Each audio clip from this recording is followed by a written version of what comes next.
যারা এখনো পর্যন্ত এই আয়াতগুলোর সাথে মিলে যাচ্ছেন, আপনি থামেন। মৃত্যুর বড় পড়ানি চলে আসলে তখন কিন্তু আপনার পাশে বসে কালেমা পড়ালেও কাজ হবে না। ঢাকাবাসী অনেক মিথ্যা রচনা, অনেক ষড়যন্ত্র, বিশেষ করে উল্টা পাল্টা সব যেহেতু আমাদের কাছে ধরা পড়ছে, দলে দলে পালে পালে দেখতে পাচ্ছি মানুষ বুঝে হোক না বুঝে হোক এখন ইসলামে আসা আরম্ভ করে দিয়েছে। এটা কেন দিল?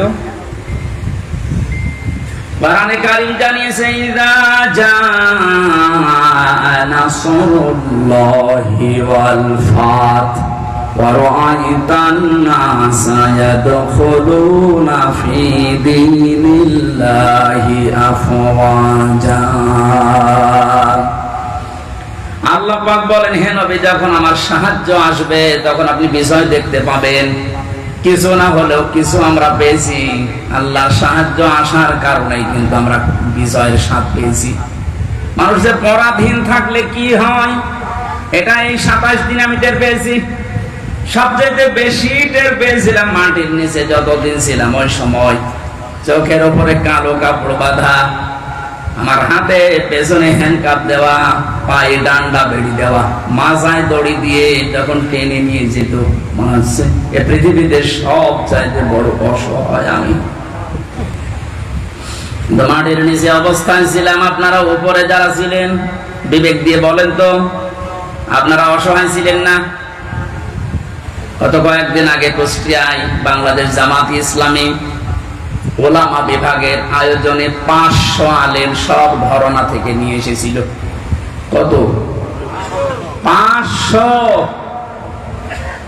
ওনারা আয়োজন করেছিল 500, 750 উপরে আলেম এসেছে পুরা কুষ্টিয়া জেলা থেকে, সব ঘরানার। প্রায় 2.5-3 ঘন্টা আলোচনা হয়েছে। কোন সমস্যা না, কিচ্ছু পাইনি। আমি নিজেও ছিলাম। আপনি একটু ভাবেন তো, 5 তারিখের আগ পর্যন্ত 500 না 5 জন আলেম এক জায়গায় বসলে নিরাপদে থাকতে পারত? স্বাধীনতার পরাধীন কি অবস্থা, বাস্তবতা এইটা। এই অনুষ্ঠানটা করতে হলে 5 তারিখের আগে 14 জায়গায় পারমিশন নেওয়া লাগতো, তারপরও অনুমতি মিলত না। এ মানুষগুলো তো সেই মানুষই আছেন। এখন 14 জায়গায় নবীনা ডাক্তার ইউনূস বলেছেন, এদেশে কোরআনে কারীমের কথা ওইভাবে হয়ে অন্যান্য ধর্মের কথা যেভাবে চালু আছে। হিন্দুদের পূজা, ওদের দুর্গা পূজা, সরস্বতী পূজায় যদি অনুমতি না লাগে, পাহারা দেওয়া হয়, কোরআনের অনুমতি লাগবে কোন কারণে? কিছু মানুষের কিছু চিন্তাধারায় আল্লাহ তাকে মাফ করেন। কবি নজরুলের জীবনে ওরকম আমল আমি ওনার জীবনী পড়ে পাইনি, কিন্তু কিছু কিছু কথা এত দামি, আমার মনে হয় আল্লাহ ওই কথাগুলোর কারণে ওনারে মাফ করে দেবে। এই লোকটা যে ঘোষণা দিল, কোরআনের পক্ষের লোক না বিপক্ষের লোক ওটা আমি বলছি না, কিন্তু যে ঘোষণা দিল, এই 17 বছরে কোন মুসলমান তো এই ঘোষণা দিতে পারে না। আরো বিরোধিতা করতেন আপনি।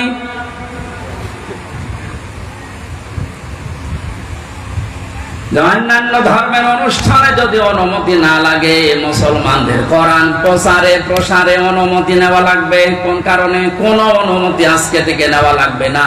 যেখানে যতটুকু পারেন কোরআনের কথা ওই ফোর্সি বলবেন, যেটা আল্লাহ জানিয়েছে। ওনার পরের দিন দেশের ডিসিএফ এর প্রধান যিনি গোয়েন্দা বিভাগের আমারে কল দিয়েছিল, আমার মাহফিল ছিল ওই দিন গাইবান্ধা, আমারে ডাক দিয়ে বলছে, হুজুর কোরআনের কথা বলতে দেশে 56,000 বর্গ মাইলের কোন ইঞ্চিতে আর বাধা নেই। যে ফোর্সে আল্লাহ জানিয়েছে আপনি ওই ফোর্সে বলবেন। কেউ যদি কোন জায়গায় একটু শব্দ করেন, শুধু একটু জানাবেন, আমারে সেভ করে রাখবেন, ঠ্যাং ভেঙে ফেলবো। আমি বললাম, স্যার আপনি এতদিন কোথায় ছিলেন? আমি কেবল দায়িত্ব পেয়েছি। কিন্তু 2টা কথা আবার জানিয়েছে, যারা আয়োজন করে তাদেরকে আপনি বলবেন ওনারা যেন মহিলা প্যান্ডেলটা আলাদা করে, ওখানে পুরুষের যেন আনাগোনা না থাকে, আর ওনাদের যে আলাদা টয়লেট বা নামাজের ব্যবস্থা ওগুলো যেন ওয়ান টাইমের জন্য করা হয়। ভালো প্রস্তাব দিয়েছে, এটা যেহেতু রেকর্ড হচ্ছে সারা বাংলাদেশে আমার প্রত্যেকটা জেলায় 2-3টা করে ওয়াজ নেওয়া আছে। এর মাধ্যমে সবাইকে জানাচ্ছি আমার এই স্যারের কথাটা মানা দরকার। কথাটা ভালো কথা না? পর্দা কিন্তু নফল না। পর্দা কি নফল? ফরজ। কেমন ফরজ? নামাজের মতো ফরজ। কিন্তু আজ অনেকে এটাকে গুরুত্ব এভাবে দিতে চায় না, নফলও মনে করে না। পর্দা যে একটা ফরজ, নফলও মনে করে না। এই জন্যে কাজটা যেভাবে উনি করতে বললেন আমি আপনাদের কাছে পৌঁছিয়ে দিলাম। উনি আজকেও আমাকে জানিয়েছে কোর্ট থেকে বের হওয়ার পরে, যেই দেখেছে সব মামলা ঢিসমিস হয়ে গেছে। আমি সাংবাদিকদের সামনে যখন ব্রিফ করছিলাম, ব্রিফিং করার পরেই কল দিয়ে জানিয়েছে যে আপনি কিন্তু আজকেও মাহফিলে যাবেন। আমি জানি কোথায়, খিলক্ষেতে। এটা কি খিলক্ষেত দেখেছেন? আমি জানি না আমার মাহফিল কোথায়, কারণ আমার সাথে যে ছেলেটা আছে ও আমার একদিন আগে জানায় যে আজকে অমুক জায়গায় মাহফিল আছে। ওনারা জেনে ফেলেছে, কত খোঁজ রাখছে। ওনার ওই কথাটা আমরা আহ্বান জানালাম, আপনারা মেনে চলবেন। মেয়েদের এই সিস্টেম গুলো একটু দরকার। ওনাদের ইসলাম জানা দরকার নেই বলেন? ঢাকাবাসী কোরআনে কারীম থেকে কথা আরম্ভ করার জন্য আমরা আল্লাহর শুকরিয়া জানাচ্ছি, যিনি আমাদেরকে এই স্বাধীনতার একটু হালকা সুখ পাওয়ার তৌফিক দিয়েছেন। যখন আল্লাহর সাহায্য আসবে, বিজয় যখন আপনি দেখতে পাবেন, বিজয়ের যতগুলো ধাপ আছে, একটা ধাপ আমি বাস্তবে সভাপতির সাথে আমি আজকে মিলাবো, একটু মিলাবেন। ওয়ারাইতান নাসা ইয়াদখুলুনা ফি দীনিল্লাহি আফওয়াজা। আল্লাহর সাহায্য আসলে আপনি বিজয় দেখতে পাবেন। বিজয়ের প্রথম ধাপ এটা, দলে দলে পালে পালে মানুষ দেখবেন ইসলামে প্রবেশ করছে। আপনি 27 দিনের জরিপটা একটু দেখেন। আগস্টের 5 তারিখের আগে আমি 4 তারিখে রাত্রে পেয়েছিলাম একটা জরিপ। ওই জরিপে দেখেছি এই দেশের 100 জনের মাত্র 15 জন চায় যে ইসলাম রাষ্ট্রীয়ভাবে কায়েম হোক, 85 জন চায় না। আজকে মাগরিবের পরের রিপোর্ট আমি ঘুমানোর আগে দেখেছিলাম বিবিসি থেকে। আজকের রিপোর্ট হচ্ছে দেশের 100 জনের 35 জন এখন চাচ্ছে দেশে কোরআন দিয়ে দেশটা চলুক। আপনি একটু সুযোগ দেন। দলে দলে যেভাবে প্রবেশ করছেন, গাইবান্ধার পলাশবাড়িতে আমি 45 মিনিট আলোচনা করার পরে এক হিন্দু অনার্স মাস্টার্স করা এক শিক্ষিত মানুষ এসে বলছে আমার ধর্মে আমি আর থাকবো না, আপনি আমার ইসলামে প্রবেশ করান। এই যে অন্য ধর্মের মানুষ যদি বুঝে কোরআন চলে আসতে পারে, যারা হালকা পাতলা ইমানের অধিকারী তাদেরকে একটু সুযোগ দেন, দেখবেন দলে দলে যে আফওয়াজা পালে পালে মানুষ ইসলামে আসবে। জরিপ যেটা করেছে ও গাঁজা খেয়ে করেনি, বাস্তবতা দেখেই করেছে।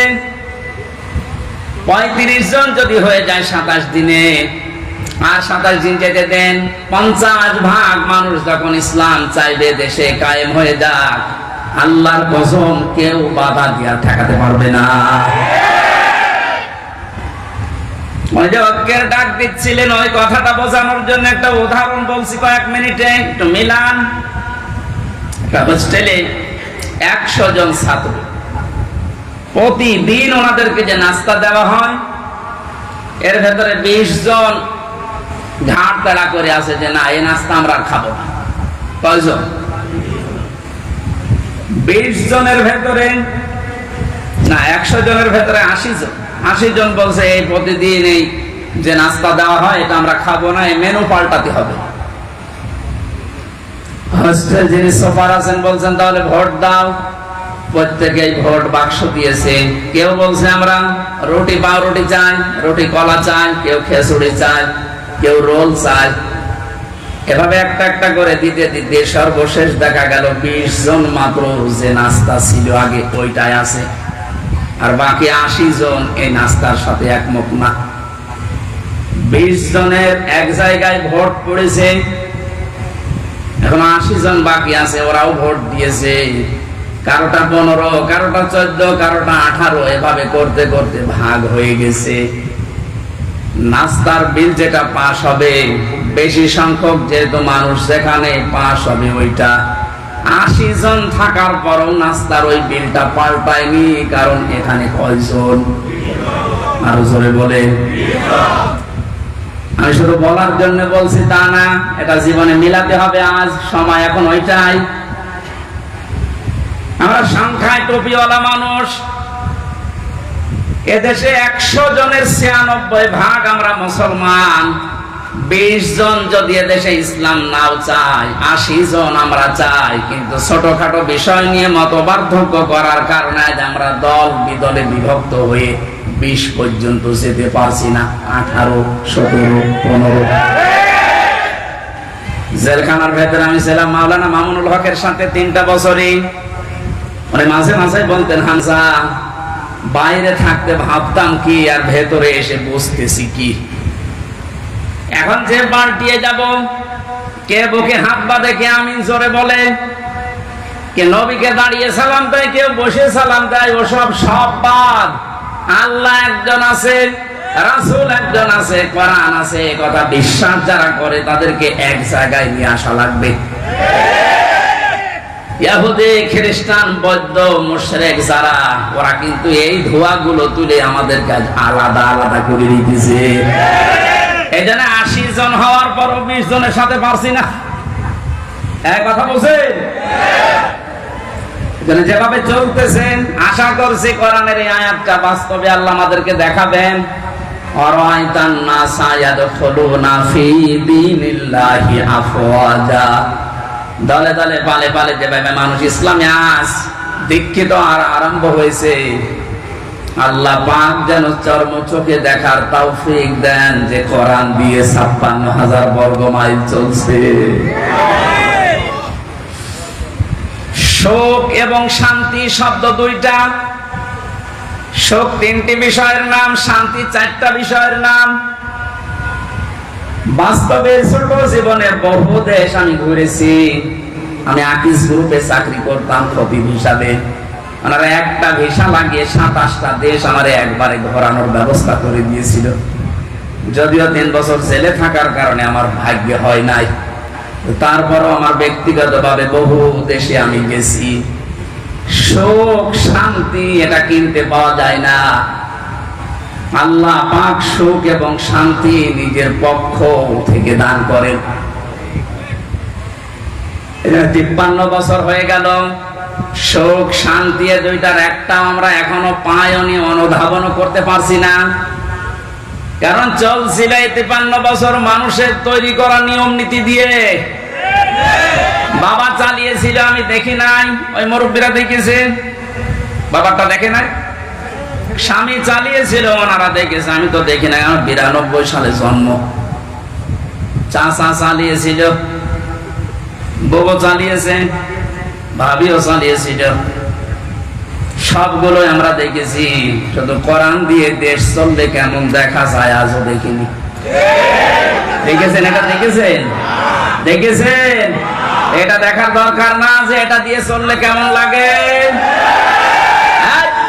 আন্দাজে চিল্লানো না, সত্যি সত্যি মন থেকে বলবেন। যদি চান ওই 35 জনের ভেতরে আপনি জন থাকেন যে হ্যাঁ এইটা দিয়ে দেশ যেন চলে, আমি এটা দেখতে চাই, হাত তোলেন তো। লিল্লাহি তাকবীর।